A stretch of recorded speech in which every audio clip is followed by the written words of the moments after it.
Hello and welcome to a new watercolour video. Today I'm just going to be doing a little video on something that I've just been learning myself from this lovely book by Billy Showell. I've just painted this simple little long shaped leaf, and it was quite a simple process and I really enjoyed it so much. So I thought I would paint another one to show you how simple it is. It's like a layering technique, and it's in 3 stages like she shows you here in the book. To be honest with you, I think I've enjoyed painting this more than any of the watercolour painting that I've done, and I just think it's because it's just simple and you don't have to think too much about the whole picture, and just practicing little individual pieces like this, I think it's just a lot more fun. So I hope you'll follow along with me because it's a lot of fun and it's a fairly simple step-by-step process. I'm going to be using my Winsor & Newton set, which I've purchased recently and I absolutely love it. And I'm using 2 brushes. I'm using the Escoda Versatile number 4 rigger, so it's a round rigger number 4, and I'm using this Rosemary & Co series 230 and it's a 10-0. So that's those if you want to have a look at them, and I'll put Amazon links below in the video description for all the items I'm using in the video.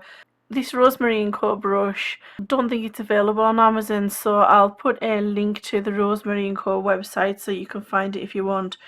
I've had this quite a while and I've literally only just started using it and I absolutely love it. It's really good. I have actually ordered the Billy Showell brushes, so they're on order. I'm just waiting for them to arrive, so I'm just using these for now. Okay, so to start with, we need to wet the paper, so we have to paint the leaf shape in water.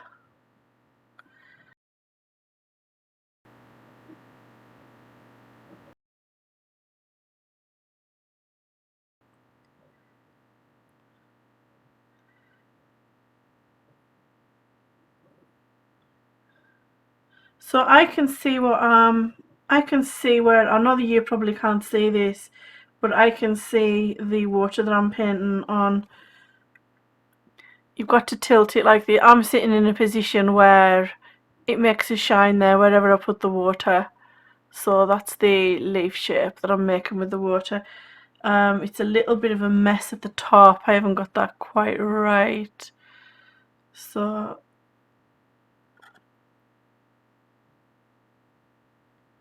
I'll just try and tidy that up. Then I'm just going to add some more water because it kind of, the first layer that you put down kind of sinks into the paper, and then you need to add another layer of water so that you've got that nice shiny sheen.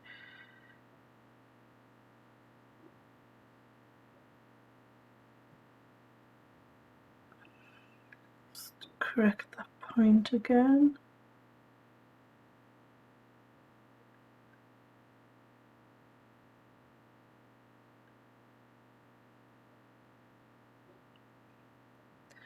Okay, I'm just going to add a little bit more water on there while I mix the paint. I should have mixed the paint first of all before I started.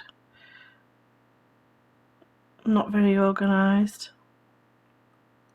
So hopefully that'll stay wet. And so we're doing this stage here. So we have to mix a little bit of alizarin crimson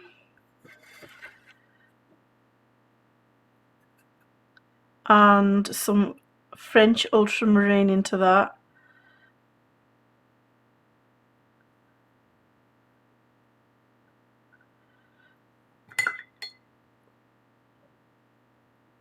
So I'm drying my brush off because I don't want my brush to be really watery, and I'm getting that colour on the end of the brush, and then I have to go over the edges.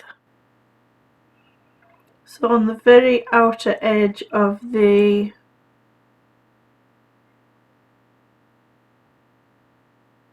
water,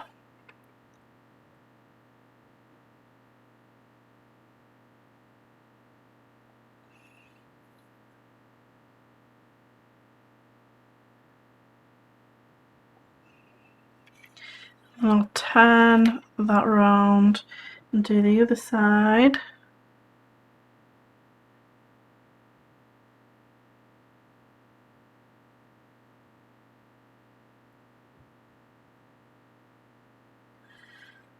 It's a little bit wobbly.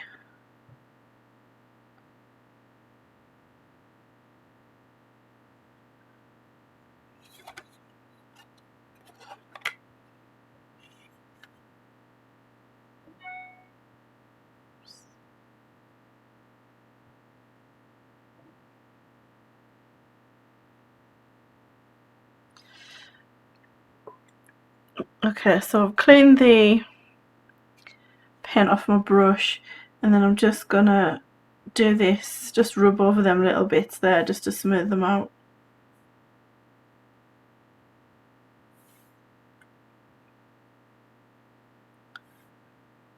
Okay, now we've to leave that to dry completely. So I'll just wait for that to dry. Okay, now the next stage is this stage here. So what we have to do is paint a layer of water over the top of the whole thing, but it needs to be completely dry. And then we need to mix a wash of cerulean blue with cadmium yellow pale. Okay, so I don't have the cadmium yellow pale in this palette, but I'm going to use the Winsor Lemon because it's very, very similar.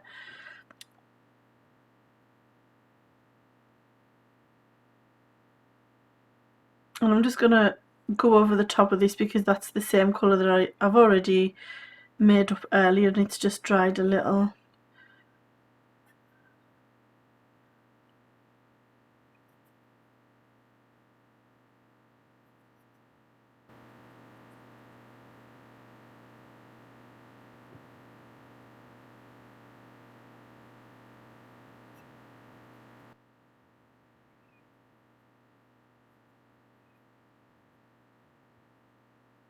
Okay, mine seems a lot brighter than this one in the book.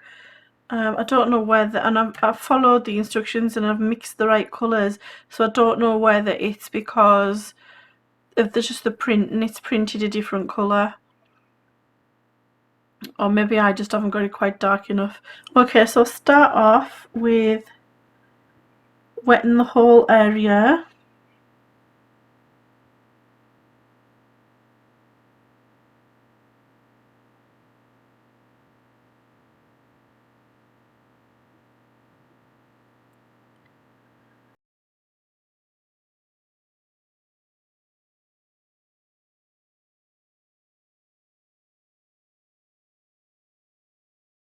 I'm just taking some of the water off at this end because it seems to be puddling up a little bit. So I'm just drying my brush off on the cloth and then soaking up some of that excess water. Okay, so now I'll get the paint and paint that in to the wet area.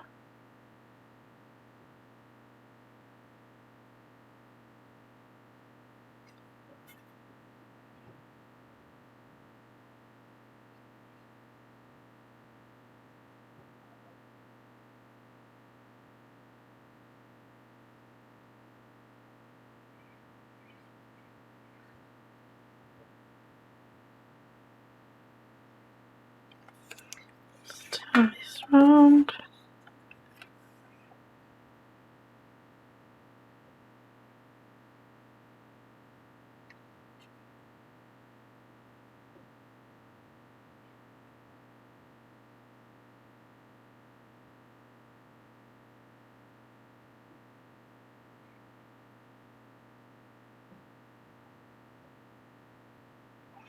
And then, while that's still wet, you have to lift out the middle area with a clean brush and then dry it off and then do it again just to give a highlighted area in the middle.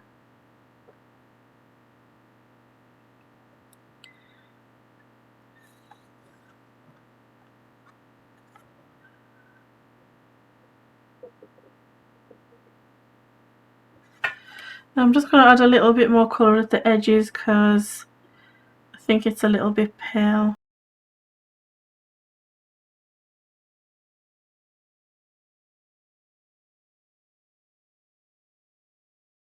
Okay, so now we've got to wait for that to completely dry again. Okay, so now that's dry, we'll move on to the next stage, which is painting all the little tiny lines. So there we go, there's loads of tiny little lines in there, so we need to try and paint those next. So I've got my little paint mix and brush out. I always mean to use this, but I often forget. It's just an old brush and I've cut it. It's really sturdy, it's great for mixing paint and getting paint out of the pans, and it saves ruining your brushes. You know, it saves a lot of wear on the brush. So we need to use the same mixture to paint these lines as the green that we painted in, but we need to add some French ultramarine to that mix to darken it up. So I'm just going to make some more of that mix up anyhow, because I don't think there was really much left there. And some French ultramarine.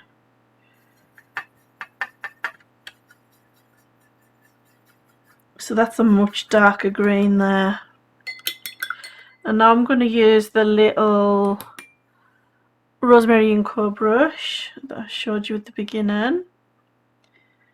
Now I've got to paint all these lines in. So I'm just going to move this out of the way because I need to have this on a tilt to be able to paint them. So just with the very tip of the brush, literally just paint lines as thin as possible.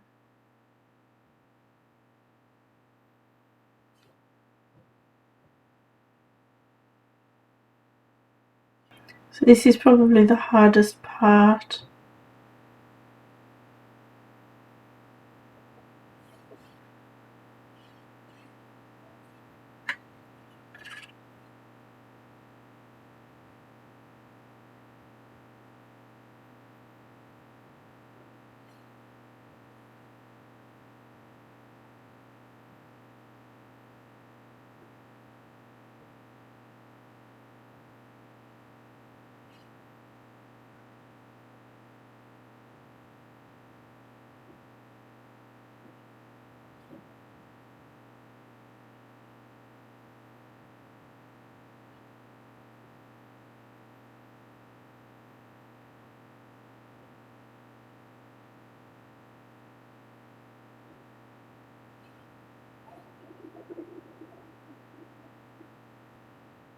So I'm just kind of leaving gaps and then painting more lines in between the gaps. So I tried to go from this end here and it was a bit of a mess because it's not natural to like come this way for me. It's easy for me to go that way, like paint out. I have less control if I'm painting in like this, so I'll paint them out as much as I can, and then I'll switch the paper around and start from the other side.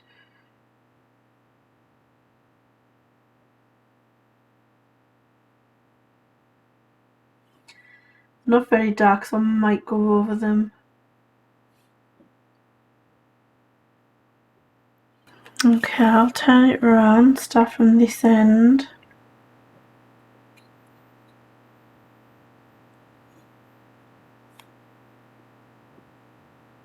Oops.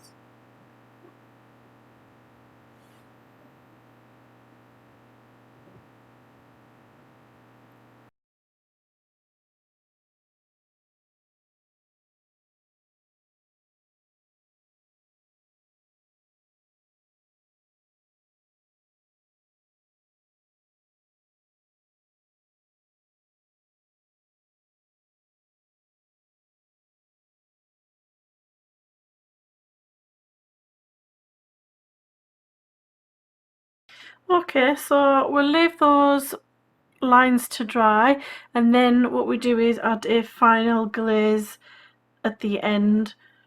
So we'll give those a couple of minutes to dry. Okay, so now we're ready for the final stage, which is to add another glaze of that colour over the top and lift some back out of the middle for the shine again. This first one that I did, not quite as dark around the edges and the top and bottom as the one that Billy did, so I'm going to attempt this time to make it more dark around the edges. Okay, so I'll just make some more of that paint up because I don't think I've got enough.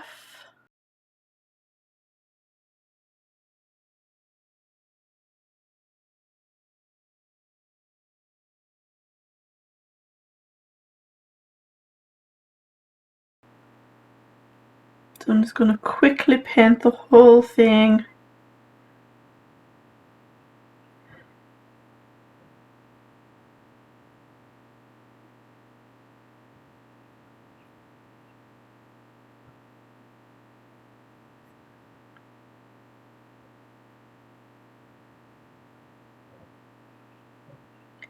I hope that I've made enough paint.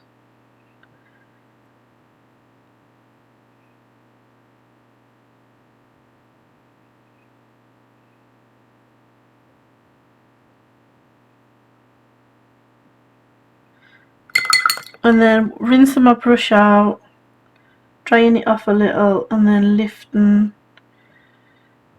some paint back out the middle.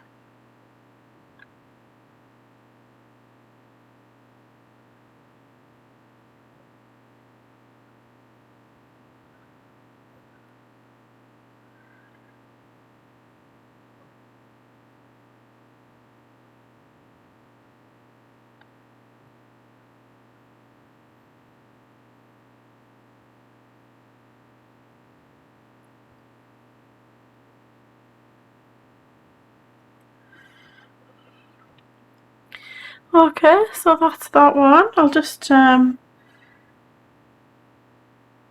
a little bit more darkness to the edges.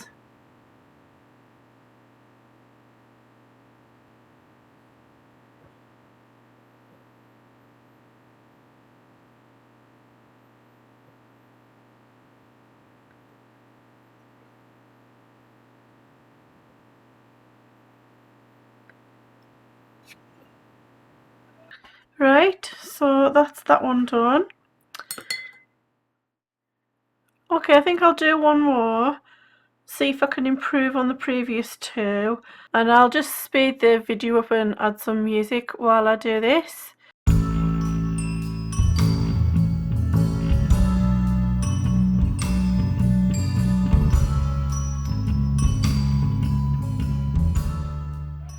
Oh, I can't believe what I've done. I've just realised that I was supposed to put the red at the edges first, so I'll have to glaze that on top.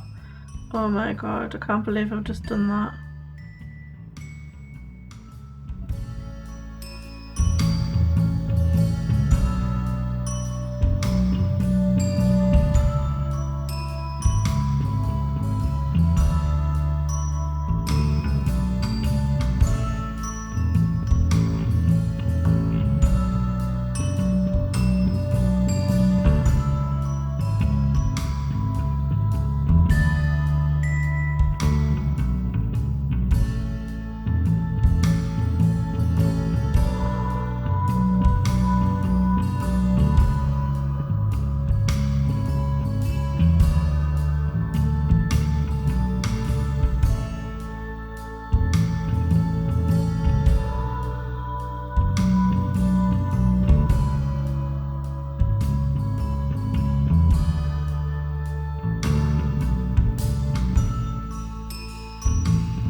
so that's the third one finished.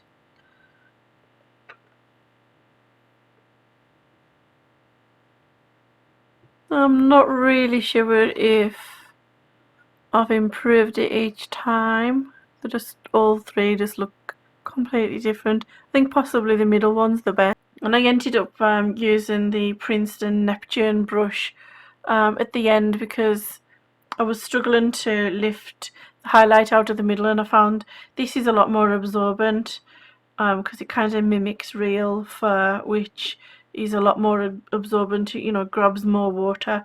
So yeah, I've got a number 6, but they come in all sorts of different sizes, so I'll link that below as well. Okay, so that's the end of the video. I hope you've enjoyed it. If you like this type of video and you want me to do more, please let me know in the comments. I would definitely like to do more of this type of video. I did ask in my other video if people would like to watch me as I learn, and I had a great response from that. Loads of people said yeah, they would like to watch what I'm doing as I'm learning from books and things like that. So thanks very much for all your answers. So this is kind of the first video of those type of videos, and I hope you've enjoyed it, and please let me know if you have, and I'll make more. So thank you very much for watching.